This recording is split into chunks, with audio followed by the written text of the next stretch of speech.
ನಮಸ್ತೆ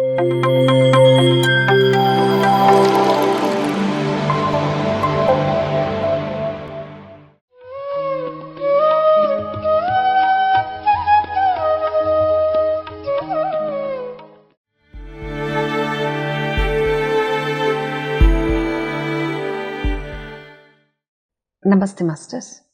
ಎಲ್ಲ PMC ಕನ್ನಡ ವಾಹಿನಿಯ ವೀಕ್ಷಕರಿಗೆ ನಿಮ್ಮ ಮಂಗಳ ಹೆಗಡೆ ಮಾಡುವ ಸಪ್ರೇಮ ವಂದನೆಗಳು. ಮೊದಲಿಗೆ ನಮ್ಮ ಪೂಜ್ಯ ಪಿತಾಮಹ ಬ್ರಹ್ಮಶ್ರೀ ಪತ್ರಿಜಿಯವರ ಚರಣಾರವಿಂದಗಳಿಗೆ ವಂದಿಸುತ್ತಾ, ಹಾಗೆ ಗುರುಮಾತಾ ಸ್ವರ್ಣಮಾಲಾ ಪತ್ರಿಜಿ ಇವರ ಚರಣಾರವಿಂದಗಳಿಗೆ ವಂದಿಸುತ್ತಾ, ವಿಶ್ವದ ಆಧ್ಯಾತ್ಮಿಕ ಗುರುಗಳು ಈ ಶೀರ್ಷಿಕೆಯಡಿಯಲ್ಲಿ ಬರುತ್ತಿರುವ ಗುರು ಪರಿಚಯ ಕಾರ್ಯಕ್ರಮಕ್ಕೆ ತಮಗೆಲ್ಲರಿಗೂ ಆತ್ಮೀಯವಾದಂಥ ಸ್ವಾಗತ. ಮಾಸ್ಟರ್ಸ್, ನಾವು ಕಳೆದ ಸಂಚಿಕೆಯಲ್ಲಿ ರಜನೀಶ್ ಓಶೋ ಅವರ ಒಂದು ಬಾಲ್ಯದ ಜೀವನದ ಬಗ್ಗೆ ತಿಳ್ಕೊಂಡಿದ್ವಿ. ಓಶೋ ಅವರ ಬಾಲ್ಯದಲ್ಲಿ ನಡೆದಂತಹ ರೋಚಕಕಾರಿ ಘಟನೆಗಳು, ಅದರ ಬಗ್ಗೆ ತಿಳ್ಕೊಂಡಿದ್ವಿ.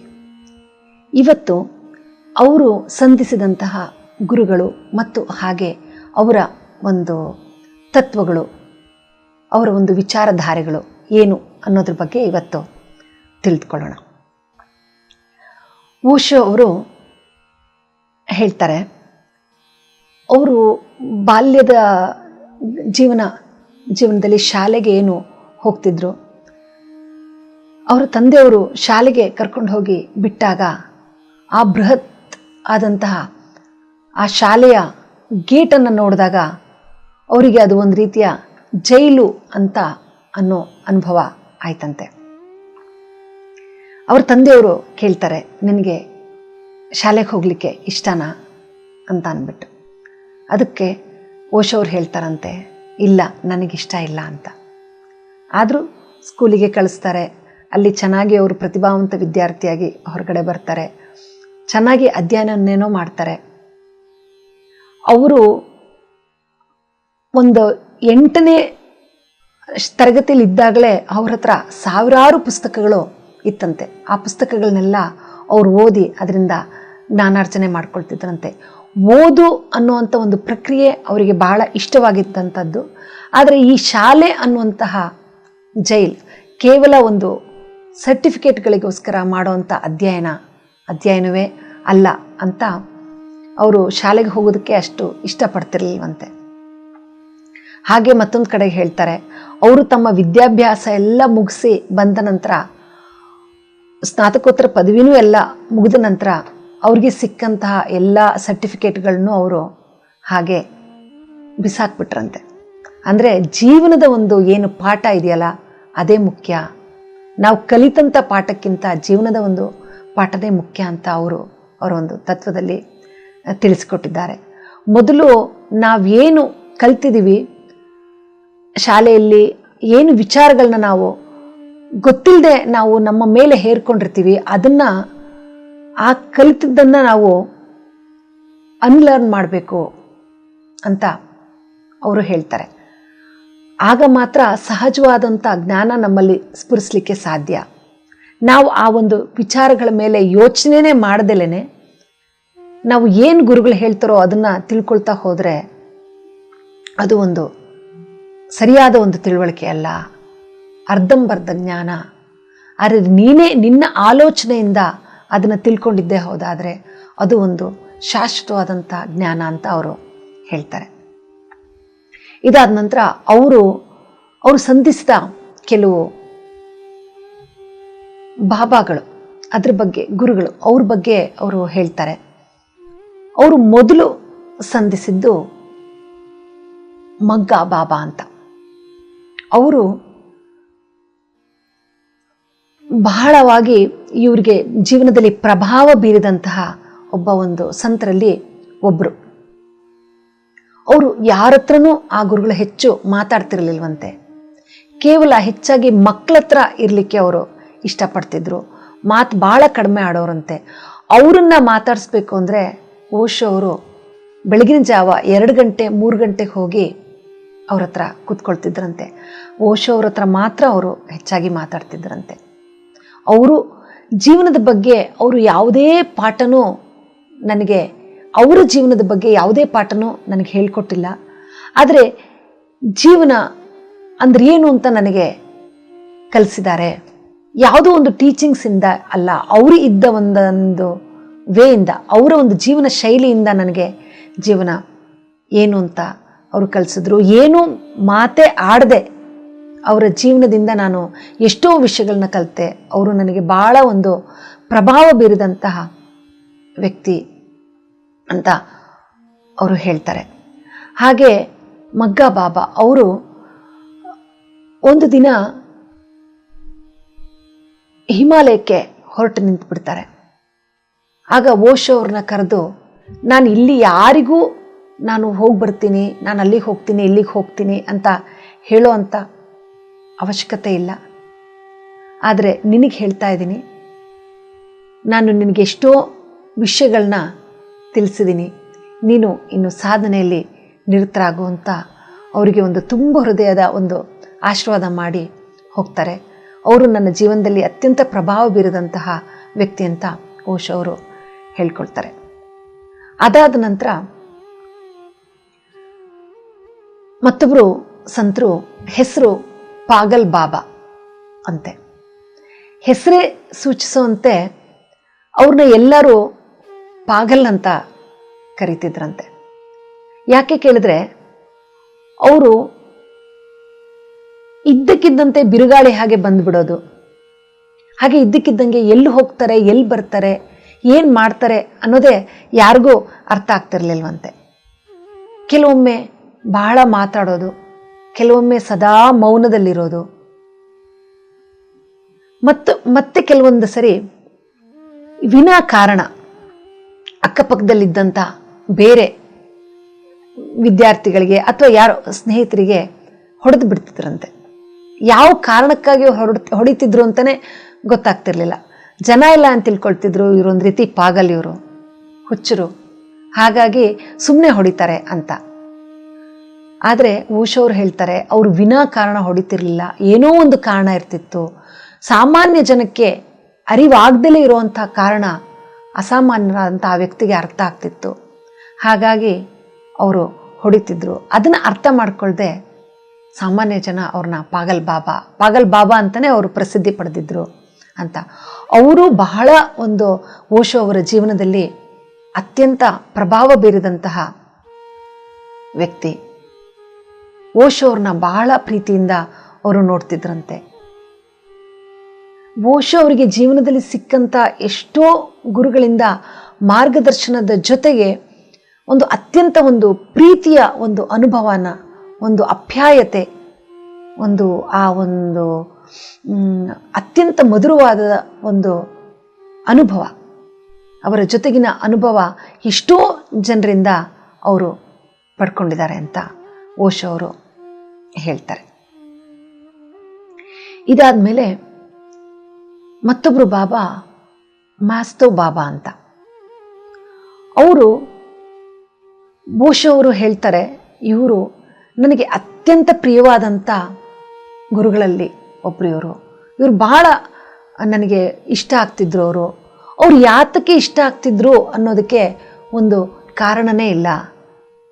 ನನಗೆ ಅವರು ಈ ಭೂಮಿ ಮೇಲಿರೋ ಅಂಥ ಒಂದು ದೇವರು ಅನ್ನೋವಂಥ ಅನುಭವ ಆಗ್ತಿತ್ತು. ನಾನು ಅವರ ಜೊತೆಗಿದ್ದಷ್ಟು ಹೊತ್ತೂ ಕೂಡ ಅವರು ನನಗೆ ಒಂದು ದೇವರು ಅನ್ನೋವಂಥ ಅನುಭವ ಆಗ್ತಿತ್ತು. ಅವರು ನನಗೆ ಆ ಒಂದು ಪ್ರೀತಿಯ ಒಂದು ಪಾಠನ ಕಲಿಸಿದ್ರು. ನನಗೆ ಅವರಿಂದ ನಾನು ಒಂದು ಪ್ರೀತಿ ಅಂದ್ರೇನು, ಒಂದು ಆತ್ಮೀಯವಾದಂಥ ಅನುಬಂಧ ಅಂದ್ರೇನು ಅನ್ನೋದನ್ನು ಕಲ್ತ್ಕೊಂಡೆ. ಅವರು ಭಾಳ ಒಂದು ಮಗುವಿನಂತೆ ನನ್ನನ್ನು ಪ್ರೀತಿಸ್ತಿದ್ರು. ಅವರಿಂದ ಈ ಪಾಠವನ್ನು ನಾನು ಕಲಿತೆ. ಅವರು ನನ್ನ ಜೀವನದಲ್ಲಿ ಅತ್ಯಂತ ಪ್ರಭಾವ ಬೀರಿದಂತಹ ಒಂದು ವ್ಯಕ್ತಿ. ಅವರು ನೇರವಾಗಿ ಯಾವ ವಿಷಯವನ್ನು ಹೇಳ್ಕೊಟ್ಟಿಲ್ಲ ಅಂದ್ರೂ ಅವರ ಒಂದು ಉಪಸ್ಥಿತಿಲೇ ನಾನು ಎಷ್ಟೋ ವಿಷಯಗಳನ್ನ ಕಲ್ತ್ಕೊಂಡೆ. ಇದು ಬಹಳ ಒಂದು ಉತ್ತಮವಾದಂಥ ಹೇಳಿಕೆ. ಅಂದರೆ ಅವರ ಒಂದು ಉಪಸ್ಥಿತಿಲೇ, ಗುರುವಿನ ಒಂದು ಉಪಸ್ಥಿತಿ, ಗುರು ಬಾಯಿ ಬಿಟ್ಟು ಯಾವುದೇ ಒಂದು ತತ್ವವನ್ನು ಅಥವಾ ಹೀಗಿದೆ ಹಾಗಿದೆ ಅಂತ ಏನು ಹೇಳೋ ಅಂಥ ಅವಶ್ಯಕತೆನೇ ಇಲ್ಲ. ಅವರ ಕೇವಲ ಒಂದು ಉಪಸ್ಥಿತಿನೇ ಇವರಿಗೆ ಪ್ರತಿಯೊಂದು ಜ್ಞಾನನ ಕರುಣಿಸ್ತಿತ್ತು. ಅವರನ್ನು ನಾನು ಸದಾ ಪ್ರೀತಿಸ್ತಾ ಇರ್ತೀನಿ. ಅವರು ಒಂದು ದಿನ ಇದ್ದಕ್ಕಿದ್ದಂತೆ ಎಲ್ಲಿ ಹೋದರು ಅಂತ ಗೊತ್ತಿಲ್ಲ, ಈಗ ಎಲ್ಲಿದ್ದಾರೆ ಅಂತ ಗೊತ್ತಿಲ್ಲ. ಆದರೂ ನನಗೆ ಅವ್ರಿಗಾಗಿ ನನ್ನ ಹೃದಯ ಯಾವಾಗಲೂ ಮಿಡಿತಾ ಇರುತ್ತೆ. ಅವರಲ್ಲಿ ನನಗೆ ಅತೀವಾದಂಥ ಪ್ರೀತಿಯ ಅನುಭವ ಆಗುತ್ತೆ. ಯಾವಾಗಲೂ ನಾನು ಅವ್ರನ್ನ ಪ್ರೀತಿಸ್ತಾ ಇರ್ತೀನಿ ಅಂತ ಓಶೋ ಅವರು ಹೇಳ್ತಾರೆ.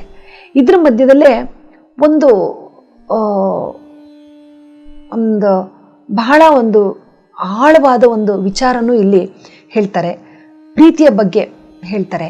ಯಾವುದೇ ಒಂದು ಕಾರಣ ಇಲ್ಲದೆ ಒಂದು ಪ್ರೀತಿಯ ಏನು ಒಂದು ಅನುಭವ ನಾವು ಮಾಡ್ತೀವಿ, ಆ ಪ್ರೀತಿ ಅಂತ ಪಡ್ತೀವಿ, ಅದಕ್ಕೆ ಯಾವುದೇ ಒಂದು ಕಾರಣ ಇರಲ್ಲ. ಬಟ್ ಅದು ನಿನಗೆ ಆ ಕಾರಣ ಸಿಕ್ತು ಅಂತ ಆದರೆ ಅದು ಪ್ರೀತಿನೇ ಅಲ್ಲ. ಯಾವುದೋ ಒಂದು ಕಾರಣದಿಂದ ಆ ವ್ಯಕ್ತಿ ಇಷ್ಟ ಆಗೋದು ಅಥವಾ ಪ್ರೀತಿ ಬರೋದು ಅಂದರೆ ಅದು ಶಾಶ್ವತವಾಗಿರುವಂಥದ್ದಲ್ಲ ಅನ್ನೋದಕ್ಕಿಂತ ಹೆಚ್ಚಾಗಿ ಅದಕ್ಕೆ ಪ್ರೀತಿ ಅಂತ ಹೇಳೋದೇ ಇಲ್ಲ ಅಂತ ಹೇಳ್ತಾರೆ. ಈ ರೀತಿಯ ಎಷ್ಟೋ ಜೀವನದ ಒಂದು ಆಳತೆನ ಅವರು ದರ್ಶನ ಮಾಡಿಸಿದ್ದಾರೆ. ಜೀವನ ನಮಗೇನು ಕಣ್ಣಿಗೆ ಕಾಣಿಸ್ತಾ ಇದೆ ಅದು ಜೀವನ ಅಲ್ಲ. ಆ ಜೀವನಕ್ಕೆ ಭಾಳ ಆಳವಾದಂಥ ಒಂದು ಅರ್ಥ ಇದೆ. ನೀನು ಅದರ ಆಳತೆಗೆ ಹೋದರೆ ಮಾತ್ರ ನಿನಗೆ ಈ ಜೀವನ ಅನ್ನೋದು ಏನು ಅಂತ ಗೊತ್ತಾಗತ್ತೆ. ಬರೀ ಮೇಲಿಂದ ಮೇಲೆ ಏನು ಕಣ್ಣಿಗೆ ಕಾಣಿಸ್ತಾ ಇದೆ ಇದೇ ಜೀವನ ಅಂತ ತಿಳ್ಕೊಳ್ಳೋದಲ್ಲ, ಅದರ ಆಳಕ್ಕೆ ಹೋಗಬೇಕು ಅಂತ ಅವರು ಹೇಳ್ತಾರೆ. ಈ ಎಲ್ಲ ವಿಚಾರಗಳನ್ನ ಅವರು ತಮ್ಮ ಅಧ್ಯಯನದಿಂದ, ಹಾಗೆ ಅವರ ಒಂದು ಅನುಭವಗಳಿಂದ, ಹಾಗೆ ಬಾಬಾಗಳು ಅವರಿಗೆ ಏನು ಅವರ ಒಂದು ಗುರುಗಳು ಅವರಿಗೆ ಈ ರೀತಿಯೆಲ್ಲ ಅವರಿಂದ ಒಂದಷ್ಟು ಕಲಿತಿದ್ರು. ಇದರಿಂದೆಲ್ಲ ಅವರು ಹೆಚ್ಚು ಹೆಚ್ಚು ವಿಚಾರಗಳನ್ನ ತಿಳ್ಕೊಂಡ್ರು. ಹೆಚ್ಚೆಚ್ಚು ವಿಚಾರದಿಂದ ಆಳದ ಅಧ್ಯಯನಕ್ಕೆ ಹೋದರು. ಆಳದ ಅಧ್ಯಯನಕ್ಕೆ ಹೋಗಿ ಅದರಿಂದ ಬಂದಂತಹ ತಿರುಳನ್ನು ಜನರಿಗೆ ತಲುಪಿಸಿದ್ರು. ದೇಶ ವಿದೇಶಗಳಲ್ಲಿ ಓಡಾಡಿ ಎಷ್ಟೋ ಜನ ಅನುಯಾಯಿಗಳಿಗೆ ಇವರ ಒಂದು ತತ್ವ ಸಿದ್ಧಾಂತದ ಮೂಲಕ ಅವರ ಒಂದು ಯೋಚನೆ ಮಾಡುವಂಥ ಒಂದು ಕ್ರಮದಲ್ಲಿ ಪರಿವರ್ತನೆ ತಂದರು. ಇನ್ನು ಇಲ್ಲಿಯವರೆಗೆ ಅವರ ಒಂದು ಬಾಲ್ಯದ ಘಟನೆಗಳು, ಹಾಗೆ ಅವರ ಒಂದು ಹೇಗೆ ಒಂದು ಸಾಧನೆಯ ಹಾದಿ ನಡೆದು ಬಂತು, ಅವ್ರು ಹೇಗೆ ಕಲಿತರು ಅನ್ನೋದ್ರ ಬಗ್ಗೆ ತಿಳ್ಕೊಂಡ್ವಿ. ಇಷ್ಟು ಎಲ್ಲ ಅಧ್ಯಯನ ಮಾಡಿದರ ಒಂದು ಪರಿಣಾಮ ಆಗಿ ಅವರು ಕೆಲವೊಂದು ಟೀಚಿಂಗ್ಸ್ ಅದನ್ನು ನಾವು ಇವತ್ತು ನೋಡೋಣ. ಅದರಲ್ಲಿ ಕೆಲವು 7 ವಿಷಯಗಳನ್ನ ನಾನು ತಗೊಂಡಿದ್ದೀನಿ. ಸಾಕಷ್ಟು ವಿಷಯಗಳಿದೆ, ಅದರಲ್ಲಿ ನಾನು ಒಂದು 7 ವಿಷಯನ ನಾನು ನಿಮಗೆ ಇವತ್ತು ಹೇಳ್ತೀನಿ. ಮೊದಲನೇದಾಗಿ ಅವರು ಹೇಳ್ತಾರೆ, I leave my life based on 2 principles. One is, I live as if today was my last day on this earth. Second one, I live today as if I am going to live forever ಅಂತ. ಅಂದರೆ ಈ ನನ್ನ ಜೀವನ ಅನ್ನೋದು 2 ತತ್ವದ ಮೇಲೆ ನಿಂತಿದೆ. ನಾನು ಅದನ್ನು ಆ ರೀತಿಯಾಗಿ ನೋಡ್ತೀನಿ. ಇಲ್ಲಿ ಓಶೋ ಅವ್ರು ಹೇಳೋದು ಹೀಗೆ, ಇದು ನನ್ನ ಕೊನೆಯ ದಿನ ಈ ಭೂಮಿಯ ಮೇಲೆ ಅನ್ನುವಂತೆ ಜೀವನ ಮಾಡ್ತೀನಿ. ಮತ್ತೆ 2ನೇ ತತ್ವ, ನಾನು ಇಲ್ಲಿ ಇದು ಕೊನೆಯ ದಿನ ಆದರೂ ಶಾಶ್ವತವಾಗಿ ಇರುತ್ತೇನೆ ಇಲ್ಲಿ ಅನ್ನುವಂತೆ ನಾನು ಜೀವಿಸ್ತೀನಿ ಅಂತ ಇಲ್ಲಿ ಹೇಳ್ತಾರೆ. ಅಂದರೆ ಈ ಒಂದು ವಿಷಯದಲ್ಲಿ ನಾವೇನು ತಿಳ್ಕೊಳ್ಬಹುದು ಅಂದರೆ, ಈ ಒಂದು ಜೀವನದಲ್ಲಿ ಜೀವನ ನಡೆಸ್ತಾ ಹೋಗುವಾಗ ನಾನು ಯಾವ ರೀತಿ ಇವತ್ತೇ ನನಗೆ ಸಾವು ಬರುತ್ತೆ ಅಂದರೆ, ನಾನು ಇವತ್ತು ಇಂಥ ಒಂದು ಸಮಯದಲ್ಲಿ ನನಗೆ ಸಾವು ಬರುತ್ತೆ ಅಂದರೆ ಈ ಇರೋವಂಥ ಅವಧಿನ ನಾನು ಯಾವ ರೀತಿ ಕಳಿತೀನಿ. ಇಲ್ಲಿ ಪ್ರೆಸೆಂಟಲ್ಲಿರೋದು ಅದ್ರ ಬಗ್ಗೆ ಮಹತ್ವನ ಹೇಳ್ತಾರೆ. ಹಿಂದಿಂದ ಆಗಿದ್ದು ಅಲ್ಲ, ಮುಂದೆ ಆಗೋದು ಅಲ್ಲ. ಈಗ ಒಂದು ದಿನ ಮಾತ್ರ ನನ್ನ ಅವಧಿ ಇದೆ ಅಂದರೆ ಎಷ್ಟು ಸಂತೋಷಕರವಾಗಿ ಕಳಿತೀವಿ. ಒಂದೊಂದು ಕ್ಷಣನೂ ಕೂಡ, ಒಂದೊಂದು ಗಳಿಗೆನೂ ಕೂಡ ನಾವು ಎಷ್ಟು ಒಂದು ಅರ್ಥಗರ್ಭಿತವಾಗಿ ಕಳಿತೀವಿ, ಎಷ್ಟು ಉಪಯೋಗಕಾರಿಯಾದಂಥ ಜೀವನವನ್ನು ಮಾಡ್ತೀವಿ, ಹೇಗೆ ನಾವು ಸಂತೋಷವಾಗಿರ್ತಾ ಪರರಿಗೂ ಸಂತೋಷ ಕೊಡ್ತಾ ಇರ್ತೀವಿ. ಇನ್ನು ಒಂದೇ ದಿನ ನನ್ನ ಅವಧಿ ಇದೆ ಅಂದರೆ ಹೇಗೆ ಜೀವನ ಮಾಡ್ತೀನಿ? ಈ ಒಂದೇ ದಿನ ಇದೆ ಅಂತ ಭಯದಿಂದ ಜೀವನ ಅಲ್ಲ. ಅಯ್ಯೋ ಒಂದೇ ದಿನ ಇದೆ ನನಗೆ ಇನ್ನಿಂಗಪ್ಪ ಜೀವನ ಮಾಡೋದು ಅಂತ ಒಂದು ದಿನದ ಭಯ ಅಲ್ಲ. ಈ ಒಂದು ದಿನದ ಅವಧಿನಲ್ಲಿ ಹೆಂಗೆ ನಾನು ಕಳಿತೀನಿ? ಸೊ ಒಂದು ಕ್ಷಣನೂ ಕೂಡ ಆನಂದಮಯವನ್ನಾಗಿ, ಒಂದು ಕ್ಷಣನೂ ವೇಸ್ಟ್ ಮಾಡದೆ ಅದನ್ನು ಕಳೆಯುವಂತೆ. ಹಾಗೆ ಎರಡನೇ ಒಂದು ತತ್ವದಲ್ಲಿ ಏನು ಹೇಳ್ತಾರೆ, ಇರೋ ಅಂಥ ಅಷ್ಟು ಅವಧಿನೂ ನಾನು ಶಾಶ್ವತವಾಗಿರ್ತೀನಿ ಇಲ್ಲಿ ಅನ್ನುವಂಥ ಒಂದು ಆತ್ಮವಿಶ್ವಾಸದಿಂದ, ಅಲ್ಲಿ ಯಾವುದೇ ಒಂದು ಭಯದ ಕುರುಹೇ ಇಲ್ಲ. ಈ ಒಂದು ಜೀವನ ಅನ್ನೋದು ಒಂದು ಅನಿಶ್ಚಿತ ಅಂತ ಒಂದು ಸ್ಪಷ್ಟ ತಿಳುವಳಿಕೆ ಇದ್ದಂಥ ಓಶೋ ಅವರು ಇಲ್ಲಿ ಹೇಳೋದು ಅದೇನೆ. ನಾವು ಅರ್ಥ ಮಾಡ್ಕೊಳ್ಬೇಕಾಗಿರೋದು, ನಾವು ಇರಬೇಕಾಗಿರೋದು ಇಲ್ಲಿ ಹಿಂದಿಂದೂ ಯೋಚನೆ ಮಾಡುವಂಥದ್ದಲ್ಲ, ಮುಂದಿಂದೂ ಯೋಚನೆ ಮಾಡುವಂಥದ್ದಲ್ಲ. ಶಾಶ್ವತವಾಗಿ ನಾನು ಇಲ್ಲಿ ಇರ್ತೀನಿ ಅಂದಾಗ ನೀವೆಷ್ಟು ಒಂದು ಜೀವನನ ಕಂಪ್ಲೀಟಾಗಿ ಅನುಭವಿಸ್ತೀರಾ, ಫುಲ್ಲೆಸ್ಟಾಗಿ ನಾವು ಹೇಗೆ ಅದನ್ನು ಅನುಭವ ಮಾಡ್ತೀವಿ. ಸೊ ಈ ಒಂದು ಪ್ರೆಸೆಂಟ್ ಮೂಮೆಂಟಲ್ಲಿ ನಾವಿರೋದನ್ನು ಅಭ್ಯಾಸ ಮಾಡುವಂಥದ್ದು. ಮತ್ತು ಹಾಗೇ ಕಂಪ್ಲೀಟಾಗಿ ಈ ಒಂದು ಗಳಿಗೆನ ನಾನು ಉಪಯೋಗಿಸ್ಕೊಳ್ತೀನಿ. ಏನಕ್ಕೂ ಆಗಿರ್ಬೋದು, ಒಂದು ಜಗತ್ತಿನ ಒಂದು ಉಪಯೋಗಕ್ಕಾಗಿರ್ಬೋದು, ಒಂದು ಸ್ವಯಂ ಉದ್ಧಾರಕ್ಕಾಗಿರ್ಬೋದು, ಯಾವುದೇ ಒಂದು ಕಾರಣಕ್ಕಾರು ಆಗಿರ್ಬೋದು. ಆದರೆ ಇರುವಂಥ ಒಂದು ಗಳಿಗೆನ ಅತ್ಯುತ್ತಮವಾಗಿ ಕಳೆಯುವಂಥ ಒಂದು ಜೀವನದ ಕಲೆನ ಈ ಒಂದು ಇದರಲ್ಲಿ ತಿಳಿಸ್ಕೊಟ್ಟಿದ್ದಾರೆ. ಹಾಗೆ ಎರಡನೇ teachings, love the person but give the person total freedom, and love the person but from the very beginning make it very clear that you are not selling your freedom ಅಂತ. ಅಂದರೆ ಇಲ್ಲಿ ಪ್ರೀತಿಯ ಬಗ್ಗೆ ಒಂದು ವಿಷಯನ ಹೇಳ್ತಾರೆ. ಪ್ರತಿಯೊಂದು ಜೀವಿನೂ ಸ್ವತಂತ್ರತೆನ ಬಯಸುತ್ತೆ. ಪ್ರೀತಿಯ ಮತ್ತೊಂದು ಪ್ರತಿರೂಪನೇ ಸ್ವತಂತ್ರತೆ. ಆ ಪ್ರೀತಿ ಅನ್ನುವಂಥ ಒಂದು ಹೆಸರಲ್ಲಿ ಬೇರೆಯವ್ರನ್ನ ನಮ್ಮ ಅಧೀನದಲ್ಲಿ ಇಟ್ಕೊಳ್ಳೋದು, ಅವರ ಸ್ವಾತಂತ್ರ್ಯ ಕಿತ್ಕೊಳ್ಳೋದು ಅಲ್ಲ. ಅವ್ರನ್ನ ಸಂಪೂರ್ಣವಾಗಿ ಸ್ವತಂತ್ರವಾಗಿ ಬಿಡು. ನೀನು ಆ ವ್ಯಕ್ತಿನ ಪ್ರೀತಿ ಮಾಡೋದೇ ಹೌದಾದ್ರೆ, ವ್ಯಕ್ತಿನ ವಸ್ತುನ ಏನನ್ನೇ ಪ್ರೀತಿ ಮಾಡೋದು ಹೌದಾದರೆ ಅದನ್ನು ಸಂಪೂರ್ಣವಾಗಿ ಅದರ ಸ್ವತಂತ್ರಕ್ಕೆ ಬಿಡಬೇಕು. ಹಾಗೇನೆ ಇಲ್ಲಿ ಮತ್ತೊಂದು ಹೇಳ್ತಾರೆ, ಪ್ರಾರಂಭದಲ್ಲೇ ನೀನು ಅದನ್ನು ಕ್ಲಿಯರ್ ಮಾಡಬೇಕು. ನನ್ನ ಸ್ವಾತಂತ್ರ್ಯವನ್ನು ಮಾರೋ ಅಂಥದ್ದಲ್ಲ. ನಾನು ಇಲ್ಲಿ ಸ್ವತಂತ್ರ ಕೊಟ್ಟಿದ್ದೀನಿ ಅಂದ ಮಾತ್ರಕ್ಕೆ ನೀನು ಇಲ್ಲಿ ನನ್ನ ಸ್ವತಂತ್ರ ಕಿತ್ಕೊಳ್ಳೋ ಅಂಥದ್ದಲ್ಲ. ಸೊ ಎಲ್ಲರಿಗೂ ಇಲ್ಲಿ ಒಂದು ಸ್ವತಂತ್ರವಾದ ಒಂದು ಅಭಿಪ್ರಾಯ ಅನ್ನೋದು ಅವ್ರದ್ದೇ ಇರುತ್ತೆ. ಅದನ್ನು ನಾವು ಅರ್ಥ ಮಾಡ್ಕೊಳ್ತಾ ಹೋಗಬೇಕು. Love the person but give the person total freedom, and love the person but from the very beginning make it very clear that you are not selling your freedom. ಎಷ್ಟು ಚೆನ್ನಾಗಿದೆ ಇದು. ಆ ಸ್ವತಂತ್ರದ ಅನುಭವ, ಸ್ವತಂತ್ರತೆ ಅನ್ನೋದು ಅವರಿಗೆ ಕಲ್ಪಿಸ್ಬೇಕು. ಹಾಗೆ ಇವರು ಕೂಡ ಯಾವುದೇ ಒಂದು ಅಧೀನದಲ್ಲಿರೋ ಅಂಥದ್ದಲ್ಲ.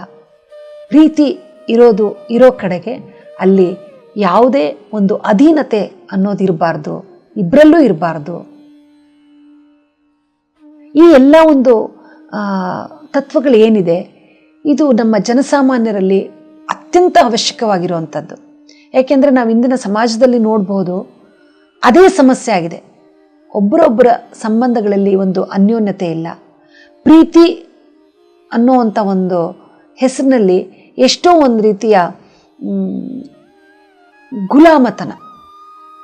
ನಾವು ಆ ವ್ಯಕ್ತಿ ನಮ್ಮವರು ಅಂತಾದರೆ ಸಂಪೂರ್ಣ ಸರೆಂಡರ್, ಈ ಥರ ಒಂದು ಸ್ಥಿತಿ ಇದೆ. ಇದರಿಂದ ಇದು ಆ ಒಂದು ಒತ್ತಡ ವಾತಾವರಣದಲ್ಲಿ ಇರೋ ಥರ ಸ್ಥಿತಿ ಇದೆ. ಆದರೆ ಇಂಥ ಒಂದು ಕಾಲಮಾನದಲ್ಲಿ ಈ ಓಶೋ ಅವರ ಈ ಒಂದು ಟೀಚಿಂಗ್ಸ್ ಏನು ಹೇಳ್ಕೊಡುತ್ತೆ ಅಂದರೆ, ಈ ಪ್ರೀತಿ ಅನ್ನೋದು ಸ್ವತಂತ್ರತೆಯ ಅನುಭವ ಮಾಡಬೇಕು. ನೀ ಸ್ವತಂತ್ರವಾಗಿ ಬಿಟ್ಟಾಗ ಮಾತ್ರ ಅದು ಹಕ್ಕಿಯಂತೆ ಹಾರುತ್ತೆ. ಅಷ್ಟು ಒಂದು ಸಂತೋಷದ ಅನುಭವ ಸಿಗುತ್ತೆ. ಯಾರು ಯಾರ ಒಂದು ಅಧೀನನೂ ಅಲ್ಲ ಅಂತ ಇಲ್ಲಿ ಹೇಳ್ತಾರೆ. ಹಾಗೆ ಮತ್ತೊಂದು, it is beautiful to be alone, it is also beautiful to be in love, to be with people. They are complementary not contradictory ಅನ್ನೋದು. ಅಂದರೆ ಈ ಒಂದು ಪಯಣದಲ್ಲಿ ನಾವೇನು ಒಂದು ಪಯಣ ಸಾಕ್ತಾ ಇರ್ತೀವಿ, ಇಲ್ಲಿ ಏಕಾಂಗಿತನ ಅನ್ನೋದು ಭಾಳ ಒಳ್ಳೆಯದು. ನಮ್ಮಷ್ಟಕ್ಕೆ ನಾವಿರೋದು, ನಮ್ಮ ಜೊತೆಗೆ ನಾವಿರೋದು ಭಾಳ ಒಳ್ಳೆಯದು. ಆದರೆ ಈ ಒಂದು ಪಯಣದಲ್ಲಿ ಯಾರು ನಮ್ಮ ಜೊತೆಗೆ ಸಿಗ್ತಾರೆ, ಒಂದು ಪ್ರೀತಿ ಪಾತ್ರರು ನಮಗೆ ಸಿಗ್ತಾರೆ ಅಂದರೆ ಬಹಳ ಸಂತೋಷ. ಅದು ನಮ್ಮ ಏಳಿಗೆಗೆ ಪೂರಕವಾಗಿರಬೇಕೇ ಹೊರತು ಅವರೇ ನಮಗೆ ಸಮಸ್ಯಾದಾಯಕವಾಗಿರಬಾರ್ದು, ಅವರು ವಿರೋಧಾತ್ಮಕವಾಗಿರಬಾರ್ದು ಅಂತ ಇಲ್ಲಿ ಹೇಳ್ತಾರೆ. ಅಂದರೆ ಏಕಾಂಗಿಯಾಗಿ ಪಯಣ ಮಾಡೋದು, ನಮ್ಮನ್ನು ನಾವು ಅರ್ಥ ಮಾಡ್ಕೊಳ್ಳೋದು, ನಮ್ಮ ಈ ಪ್ರಯಾಣ ಏನು ಅನ್ನೋದನ್ನು ತಿಳ್ಕೊಳ್ಳೋಕ್ಕೆ ಏಕಾಂಗಿಯಾಗಿ ಹೋಗೋದು ಭಾಳ ಅತ್ಯುತ್ತಮವಾದಂಥ ಒಂದು ದಾರಿ. ಒಂದೊಮ್ಮೆ ನಮ್ಮ ಈ ಪಯಣದಲ್ಲಿ ಯಾರಾದರೂ ನಮಗೆ ಜೊತೆಯಾಗಿ ಸಿಕ್ಕರು, ನಮ್ಮ ಪ್ರೀತಿ ಪಾತ್ರರ ಜೊತೆಯಾಗಿ ಸಿಕ್ಕಿದ್ರು ಅಂದರೆ ಬಹಳ ಸಂತೋಷ. ಆದರೆ ಅದು ಒಂದು ನಮಗೆ ಕಾಂಪ್ಲಿಮೆಂಟ್ರಿ ಆಗಿರಬೇಕೇ ಹೊರತು ಕಾಂಟ್ರಾಡಿಕ್ಟರಿ ಆಗಿರಬಾರ್ದು. ಅಂದರೆ ನಮ್ಮ ಈ ಒಂದು ಪ್ರಯಾಣಕ್ಕೆ ಅವರ ಒಂದು ಕೊಡುಗೆ ಪೂರಕವಾಗಿರಬೇಕೇ ಹೊರತು ಅವರು ನಮಗೆ ವಿರೋಧಾತ್ಮಕವಾಗಿರಬಾರ್ದು. ಅವಾಗೇನಾಗುತ್ತೆ, ನಮ್ಮ ಸಾಧನೆ ಕುಂಠಿತ ಆಗುತ್ತೆ. ನಾವೇನು ಯಾವ ಮಾರ್ಗದಲ್ಲಿ ಹೋಗ್ತಾ ಇದ್ದೀವಿ ಅದರಲ್ಲಿ ಮುಂದುವರಿಯೋಕ್ಕಾಗಲ್ಲ. ಹಾಗಾಗಿ ಏಕಾಂಗಿ ಆಗಿರೋದು ಅತ್ಯುತ್ತಮ. ಯಾರ ಜೊತೆಗೆ ಸಿಕ್ಕಿದ್ರೆ ಅವರು ನಮಗೆ ಪೂರಕವಾಗಿರಬೇಕು ಅಂತ ಇಲ್ಲಿ ಹೇಳ್ತಾರೆ. ಹಾಗೆ ಮತ್ತೊಂದು, the greatest fear in the world is the opinion of others, and the moment you are unafraid of the crowd, you are no longer a sheep, you became lion. A great roar arises in your heart, the roar of freedom. ಅಂದರೆ the greatest fear in the world is the opinion of others. ಈ ಒಂದು ವಿಷಯ ಎಷ್ಟು ಚೆನ್ನಾಗಿದೆ ಅಂದರೆ, ನಾವು ಈ ಜಗತ್ತಿನಲ್ಲಿ ಯಾರಿಗಾದ್ರೂ ಒಂದು ಭಯ ಪಡ್ತೀವಿ ಅಂದರೆ ಹೊರಗಿನ ಜಗತ್ತಿಗೆ, ಹೊರಗಿನ ಜನರ ಅಭಿಪ್ರಾಯಕ್ಕೆ. ಆ ಜನರು ಯಾವ ಮಾರ್ಗದಲ್ಲಿ ಹೋಗ್ತಾ ಇರ್ತಾರೋ ಅದೇ ಮಾರ್ಗದಲ್ಲಿ ನಾವು ಹೋಗಿ ಕುರಿಯಂತೆ ಆಗಬೇಕು ಅಂತ ಇಲ್ಲ. ನಿನಗೆ ಯಾವುದು ಸರಿ ಅನ್ಸತ್ತೋ ಅದನ್ನು ನೀನು ಮಾಡಬೇಕು. ಆವಾಗಲೇ ನಿನಗೆ ಆ ಸ್ವತಂತ್ರ ಅನ್ನೋಂಥ ಒಂದು ಸಿಂಹಗರ್ಜನೆ ನೀನು ಮಾಡಲಿಕ್ಕೆ ಸಾಧ್ಯ ಇಲ್ಲಿ ಅಂತ ಹೇಳ್ತಾರೆ. ಎಲ್ಲರಂತೆ ಎಲ್ಲರೂ ಹೋಗ್ತಾ ಇರೋವಂಥ ಮಾರ್ಗದಲ್ಲೇ ಹೋಗಿ ಜನರ ಅಭಿಪ್ರಾಯಕ್ಕೆ ಬೆಲೆ ಕೊಟ್ಟು ನೀನೊಂದು ಕುರಿ ಥರ ಆಗೋದು ಬೇಡ.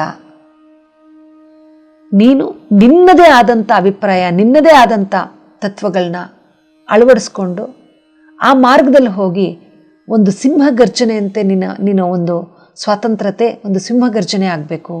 ಬಿಟ್ಟರೆ ಬರೀ ಕೇವಲ ಜನರ ಅಭಿಪ್ರಾಯ, ಅವ್ರು ಏನಂತಾರೋ ಹಿಂಗೆ ಮಾಡದೆ ಹೋದರೆ ಹೇಗೆ?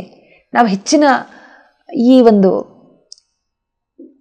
ಜೀವಿತಾವಧಿನಲ್ಲಿ ಜನಗಳು ಮಾಡ್ತಾ ಇರೋದೇ ಆ ತಪ್ಪನ್ನು. ಎಲ್ಲ ಬೇರೆಯವ್ರಿಗೋಸ್ಕರ ನಾವು ಜೀವನ ಮಾಡ್ತಾ ಇದ್ದೀವಿ. ಅವರು ಜನ ಏನಂತಾರೋ, ಅವ್ರು ಏನು ತಿಳ್ಕೊಳ್ತಾರೋ ಅವರ ಅಭಿಪ್ರಾಯಕ್ಕೆ ನಾವು ಹೆಚ್ಚಿನ ಬೆಲೆ ಕೊಡ್ತೀವಿ. ಅದಕ್ಕಿಂತ ನಿನ್ನ ಅಂತಃಸತ್ವ, ನಿನ್ನ ಅಂತಃಕರಣ ಏನು ಹೇಳುತ್ತೆ ಅದಕ್ಕೆ ಹೆಚ್ಚಿನ ಮಹತ್ವ ಕೊಡಬೇಕು ಅಂತ ಇಲ್ಲಿ ಹೇಳ್ತಾರೆ. ಆಗ ಮಾತ್ರ ನಿನಗೆ ಆ ಸ್ವತಂತ್ರದ ಅನುಭವ ಆಗಲಿಕ್ಕೆ ಸಾಧ್ಯ ಅಂತ ಹೇಳ್ತಾರೆ. ಇಲ್ಲಿ ಮತ್ತೊಂದು ಹೇಳ್ತಾರೆ, ಮತ್ತೊಂದು ತತ್ವ, the feminine is more powerful than the masculine, the soft is more powerful than the hard, the water is more powerful than the rock. ಅಂದರೆ ಸ್ತ್ರೀ ತತ್ವ ಎನ್ನುವಂಥದ್ದು ಬಹಳ ಪುರುಷ ತತ್ವಕ್ಕಿಂತಲೂ ಶಕ್ತಿಶಾಲಿಯಾಗಿರುವಂಥದ್ದು. The soft is more powerful than the hard. ಮೃದುತ್ವ ಅನ್ನೋದು ಕಠೋರತೆಗಿಂತಲೂ ಪವರ್ಫುಲ್ ಆಗಿರುವಂಥದ್ದು. ಹೇಗೆ ಸಮುದ್ರದಲ್ಲಿನ ಬಂಡೆಯನ್ನು ಕೊರೆಯುವಂಥ ಶಕ್ತಿ ನೀರಿಗಿರುತ್ತೋ ಆ ರೀತಿ ಮೃದುತ್ವಕ್ಕೆ ಎಂಥ ಕಠೋರತೆ ಕಠೋರ ಒಂದು ಭಾವನೆಯನ್ನು ಅಡಗಿಸುವಂಥ ಶಕ್ತಿ ಮೃದುತ್ವದಲ್ಲಿರುತ್ತೆ. ಹಾಗೆ ಇಲ್ಲಿ ಪ್ರತಿಯೊಬ್ಬ ಮನುಷ್ಯನಲ್ಲೂ ಫೆಮಿನೈನ್ ಎನರ್ಜಿಸು ಇರುತ್ತೆ, ಮ್ಯಾಸ್ಕ್ಯುಲೈನ್ ಎನರ್ಜೀಸು ಇರುತ್ತೆ, ಸ್ತ್ರೀ ತತ್ವ ಮತ್ತು ಪುರುಷ ತತ್ವ ಎರಡೂ ಇರುತ್ತೆ. ಆದರೆ ಸ್ತ್ರೀ ತತ್ವ ಅನ್ನುವಂಥದ್ದು ಪ್ರಬಲವಾಗಿದ್ದಾಗ ಅದು ನಮಗೆ ಒಂದು ಅತ್ಯಂತ ಪ್ರಭಾವಶಾಲಿಯಾದಂಥ ಒಂದು ಸ್ಥಿತಿನ ಕಾಣಿಸುತ್ತೆ. ಸ್ತ್ರೀ ತತ್ವ ಅಂದರೆ ಆ ಒಂದು ಮೃದುತ್ವ, ಆ ಒಂದು ತಾಳ್ಮೆ, ಸಹನೆ, ಪ್ರತಿಯೊಂದು ಲಕ್ಷಣಗಳು ಸ್ತ್ರೀ ತತ್ವದಲ್ಲಿರುತ್ತೆ. ಆದರೆ ಎಂಥದೇ ಒಂದು ಕಠೋರವಾಗಿರೋದಕ್ಕೂ ಕೂಡ ಸ್ತ್ರೀ ತತ್ವದಿಂದ ಅದನ್ನು ನಾವು ಬಕ್ಕು ಬಡಿಬೋದು. ಅಂದರೆ ಇಲ್ಲಿ ಫೆಮಿನೈನ್ ಎನರ್ಜೀಸ್ ಎಷ್ಟು ಒಂದು ಮಹತ್ವವಾಗಿರೋದು ಅಂತ ಹೇಳ್ತಾರೆ. ಇದಕ್ಕೆ ಅವ್ರು ಕೊಟ್ಟಿರೋಂಥ ಉದಾಹರಣೆ, ಸಮುದ್ರದಲ್ಲಿನೋ ಇರೋವಂಥ ಬಂಡೆಗಳನ್ನು ಕರಗಿಸೋವಂಥ ಶಕ್ತಿ ನೀರಿಗಿರುತ್ತೆ. ಅದೇ ಬಂಡೆಗೆ ಸಮುದ್ರದಲ್ಲಿರೋ ನೀರನ್ನು ಕರಗಿಸೋ ಶಕ್ತಿ ಇರಲ್ಲ. ಹಾಗಾಗಿ ಈ ಫೆಮಿನೈನ್ ಕ್ವಾಲಿಟೀಸ್ ಏನಿದೆ ಅದನ್ನು ಬೆಳೆಸ್ಕೊಳ್ಳೋದು ಬಹಳ ಮುಖ್ಯ ಅಂತ ಇಲ್ಲಿ ಹೇಳ್ತಾರೆ. ಕೊನೆಯದಾಗಿ, awareness functions almost like A magic ಅಂತ ಹೇಳ್ತಾರೆ. ಅವೇರ್ನೆಸ್ ಒಂದು ಎಚ್ಚರದ ಸ್ಥಿತಿ, ಪ್ರತಿಯೊಂದು ಘಟನೆ, ಪ್ರತಿಯೊಂದು ಕ್ಷಣದಲ್ಲೂ ಎಚ್ಚರವಾಗಿರೋದು, ಅವೇರ್ನೆಸ್ ಆಗಿರೋದು. ಆ ಒಂದು ಸ್ಥಿತಿ ಹೇಗೆ ನಮ್ಮ ಜೀವನದಲ್ಲಿ ಕೆಲಸ ಮಾಡುತ್ತಪ್ಪ ಅಂದರೆ ಒಂದು ಮ್ಯಾಜಿಕ್ನಂತೆ ಕೆಲಸ ಮಾಡುತ್ತೆ. ಪ್ರತಿಯೊಂದು ಕ್ಷಣದಲ್ಲೂ ನಾವು ಎಚ್ಚರವಾಗಿದ್ದಾಗ ಸರಿಯಾದ ಒಂದು ಡಿಸಿಷನ್ ತಗೋತೀವಿ, ಸರಿಯಾದ ಒಂದು ಮಾರ್ಗದಲ್ಲಿ ಹೋಗ್ತೀವಿ. ಹಾಗಾಗಿ ಪ್ರತಿಯೊಂದು ಕ್ಷಣದಲ್ಲೂ ನಾವು ಎಚ್ಚರದ ಒಂದು ಸ್ಥಿತಿನಲ್ಲಿ ಇರಬೇಕು. ಅವಾಗ ಯಾವುದೂ ನಿನ್ನಿಂದ ತಪ್ಪುಗಳಾಗಲ್ಲ. ಒಂದು ಮ್ಯಾಜಿಕ್ನಂತೆ ನಿನ್ನ ಜೀವನ ಸುಧಾರಿಸುತ್ತೆ, ಮ್ಯಾಜಿಕ್ನಂತೆ ನಿನ್ನ ಜೀವನ ಪರಿವರ್ತನೆ ಆಗುತ್ತೆ ಅಂತ ಇಲ್ಲಿ ಹೇಳ್ತಾರೆ. ಈ ರೀತಿ ಓಶೋ ಅವರ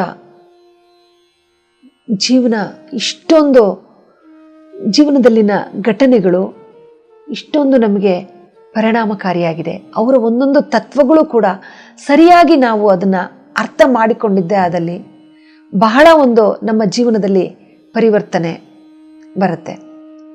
ಇವರ ಎಷ್ಟೋ ಈ ತತ್ವಗಳು, ಸಿದ್ಧಾಂತಗಳು ಸುಮಾರು 600 ಸಂಪುಟಗಳು 30-35 ಭಾಷೆಗಳಲ್ಲಿ ತರ್ಜುಮೆ ಆಗಿದೆ. ಎಷ್ಟೋ ಜಗತ್ತಿನಾದ್ಯಂತ ಅವರ ಅನುಯಾಯಿಗಳು ಇವರ ಒಂದು ಟೀಚಿಂಗ್ಸ್ನ ಇನ್ನೂ ಎಲ್ಲ ಕಡೆ ಸಾರ್ತಾ ಇದ್ದಾರೆ. ಒಂದು ರೀತಿ ಓಶೋ ಅವರು ಒಂಥರ ಈ ಆಧುನಿಕ ಜಗತ್ತಿಗೆ ಬಹಳ ಒಂದು ಉತ್ತಮವಾದಂಥ ಎಷ್ಟೋ ವಿಚಾರಧಾರೆಗಳನ್ನ ಹರಿಸಿ ಹೋದರು. ಈ ಒಂದು ವಿಷಯಗಳನ್ನೆಲ್ಲ ನಾವು ಇಷ್ಟೊಂದು ಇಲ್ಲಿ ಈ ತತ್ವಗಳನ್ನ ಎಲ್ಲ ತಿಳ್ಕೊಂಡ್ವಿ. ಬಹಳ ಒಂದು ಮಹತ್ವವಾಗಿರುವಂಥ ತತ್ವಗಳು. ಅವರ ಜೀವನ ಶೈಲಿ ಹೇಗಿತ್ತು, ಅವರಿಗೆ ಸಿಕ್ಕಂಥ ಒಂದು ಗುರುಗಳು, ಹಾಗೆ ಅವರಿಂದ ಅವರು ಕಲಿತಂತಹ ಪಾಠಗಳು, ಮತ್ತು ಈ ಸಾಧನೆ ಹಾದಿಯಲ್ಲಿ ಅವರು ಅಳವಡಿಸ್ಕೊಂಡಂತಹ ತತ್ವಗಳು, ಅದನ್ನು ನಮಗೆ ತಿಳಿಸ್ಕೊಟ್ಟಿರುವಂಥದ್ದು. ಈ ಎಲ್ಲ ಅದ್ಭುತ ವಿಚಾರಗಳನ್ನ ನಮಗೆ ತಿಳಿಸ್ಕೊಟ್ಟು ಈ ಒಂದು ಸಾಧನೆ ಹಾದಿಲಿ ನಮ್ಮನ್ನು ನಾವು ತೊಡಗಿಸ್ಕೊಳ್ಳುವಂತೆ ಮಾಡಿರುವಂತಹ PMC ಕನ್ನಡ ಚಾನಲ್ ಅವ್ರಿಗೆ ನಮ್ಮ ಅತ್ಯಂತ ಹೃದಯಪೂರ್ವಕವಾದಂತಹ ಧನ್ಯವಾದಗಳನ್ನ ಸಮರ್ಪಿಸೋಣ. ಧನ್ಯವಾದಗಳು. ನಮೋ ನಮಃ ಶ್ರೀ ಗುರುಪಾದುಕಾಭ್ಯಾಂ.